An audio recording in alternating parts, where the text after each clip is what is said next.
Selamat sore, ini video 464. Kenapa ini agak gelap? Saya ingin jelasin kepada Anda. Ya, ini melanjutkan video tentang Nusron. Nusron itu kenapa ditawar massa? Dia menjelaskan bahwa tanah-tanah di Indonesia itu adalah milik negara. Dan bukan milik, maaf ya, mbahnya kamu. Karena mbahnya kamu tidak memproduksi tanah. Langsung dia ditawar oleh rakyat ya, sampai dia minta maaf kapok-kapok. Kenapa? Karena dia ngawur. Ngawurnya di mana? Gini loh. Ya. Di dalam dunia ini ada yang disebut hukum sebab akibat. Hukum kausalitas. Ya. Contohnya gini. Ya. Anda bisa melihat saya. Yang Anda lihat itu bayangan. Kenapa bayangan? Karena adanya sinar. Ya. Sekali lagi ya. Yang Anda lihat ini adalah bayangan. Bayangan itu adanya sinar. Ya. Satu. Kalau sinar ini nggak ada, ya, itu kayak gini.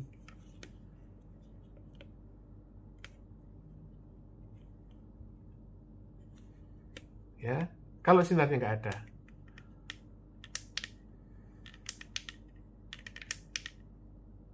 Nah, kalau sinarnya nggak ada tuh kayak gini.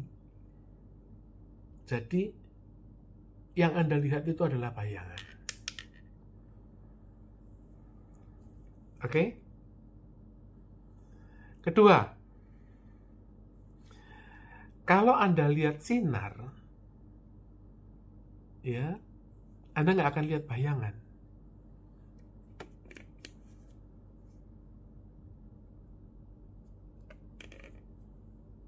Oke?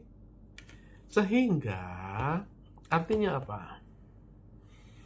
Sebelum kamu paham tanah Indonesia ini milik siapa, itu harus paham kausalitas. Artinya kamu harus tahu adanya asal-usul gitu loh, adanya sebab akibat. Oke? Supaya jelas saya nyalakan lampu. Jadi, kepemilikan tanah itu berdasarkan hukum perang. Artinya, Kenaro itu perang, ya, dia menang, maka dia penguasa pemilik tanah Jawa. Itu kalau Kenaro. Kemudian perang Kenaro itu diganti dengan Raden Wijaya. Maka Raden Wijaya sebagai pemilik tanah Jawa. Itu karena perang. Ya, perang lawan Mongol. Nah, sampai kemudian Panembahan Senopati itu perang. Ya, nah sampai Sultan Agung itu perang. Ya. Tapi Sultan Agung itu kalah lawan Belanda. Terakhir perang, Belanda kalah itu tahun 17 Maret tahun 1757. Sejak itu Belanda menyerahkan kepemilikan tanah itu kepada Raja Mataram. Itu terakhir tahun 1757. Harus dicatat ini ya. Kepemilikan tanah Nusantara itu dari Kenaro ke Raden Wijaya, ya, kemudian dikuasai Belanda dan diserahkan oleh Belanda terakhir itu tahun 1757 kepada Raja Mataram. Oleh karena itu, ketika tahun 49 itu Belanda itu nggak mau ngalah, karena dia merasa bahwa haknya bukan pada Soekarno. Baru kemudian setelah 49 itu Soekarno mendapat mandat Ya, mandat itu dia sebagai Perdana Menteri. Pemiliknya siapa? Raja Mataram.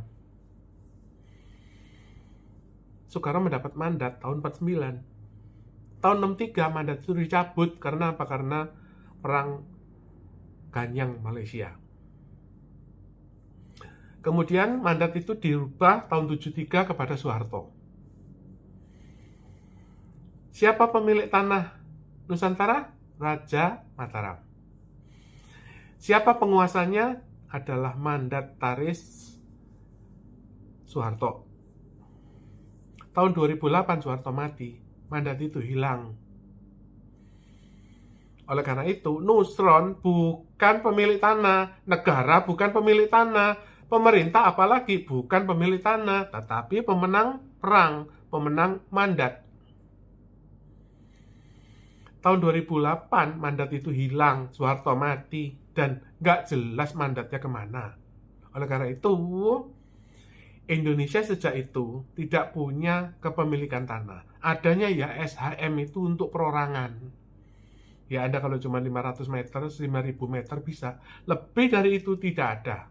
Gak ada surat kepemilikan tanah yang berhektar-hektar.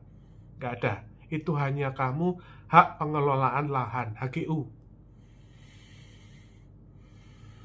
Oleh karena itu, pemiliknya siapa? Pemiliknya adalah penguasa mandat. Terakhir itu Soeharto tahun 2008. Oke? Konsekuensinya apa? Konsekuensinya adalah satu, pemerintah tidak bisa membuat surat kepemilikan tanah karena itu bukan haknya kamu, bukan milikmu, itu kamu pengelolaan lahan, kamu sewa, HGU. Ya, kalau kamu yang 500 meter, 1000 meter itu boleh, itu milikmu, karena itu perorangan. Tapi kalau kamu 1.000.000 hektar lalu milikmu, itu ya milik mbahmu tak, gitu loh. Bukan, itu bukan milik kamu, bukan milik HGU, bukan milik pemerintah apalagi. Bukan, itu semua adalah pengelola, termasuk IKN. IKN itu adalah hak pengelolaan lahan, HPL. Izinnya itu, bukan hak milik. Ya pemerintah kalau bisa dari swasta ya dia akan menerbitkan HGU 190 tahun, tapi tetap HGU, bukan milikmu. Gitu. Kedua, kalau kamu bukan pemilik tanah, kamu nggak bisa nyetak uang. Kamu kalau misalnya ya, kamu datang ke BCA gitu ya, Pak, saya mau kredit. Kamu kan ditanya surat tanah toh? Karena kamu ada surat tanah, kamu bisa ngambil kredit. Sama dengan ke bank. Kamu ke Bank Indonesia. Pak, saya mau nyetak duit, Pak. Iya, mana sertifikatmu? Sertifikatnya bukan milikmu, bukan milik pemerintah. Jadi pemerintah nggak bisa nyetak uang. Yang bisa menyetak uang adalah pemilik mandat. Mandataris terakhir Soeharto mati tahun 2008.